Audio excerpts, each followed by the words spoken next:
So yan, for today's video is magpapalit tayo ng mini compressor natin at 12 volts. Yan, ito pala ginagamit natin sa shampoo machine natin. Yan.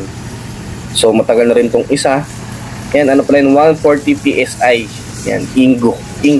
Yan. Ito yung ginagamit natin. Magpapalit tayo ngayon kasi maingay na to, tsaka medyo mahina na yung hangin. So ito nga, sumabay pa yung isang motor natin, nasira yung motor, nasunog at nadi-delay. Yan, nagpalit muna na tayo, nag-backup tayo ng portable car wash. Yan, kasi sa dami nagka-car wash, hindi ko pwede may babakante. Yan. Yan, yung gumagawa pala si Carlo Marti.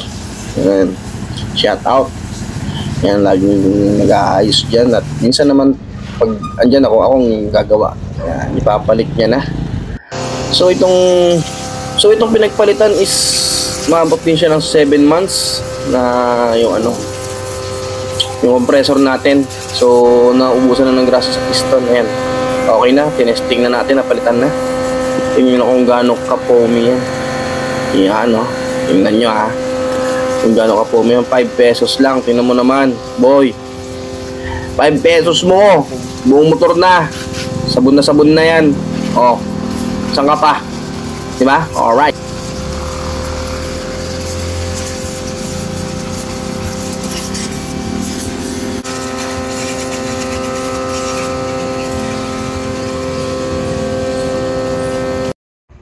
Yan, so gagawin din natin yung lumang compressor natin. Check natin kung magagamit pa natin.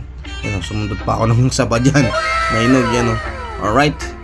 Siyempre kailangan, pag may negosyo ka, kailangan alam mo rin kung paano gawin para hindi na tayo hahanap pa ng gagawa. Ayan. So ito namang compressor na to is madali lang naman tong ayusin.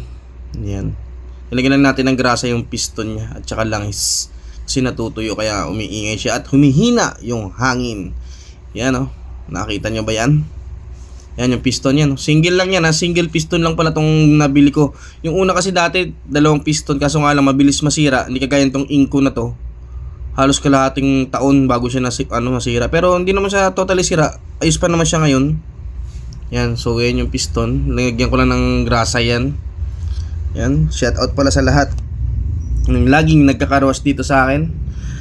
Maraming salamat sa inyo. Alright.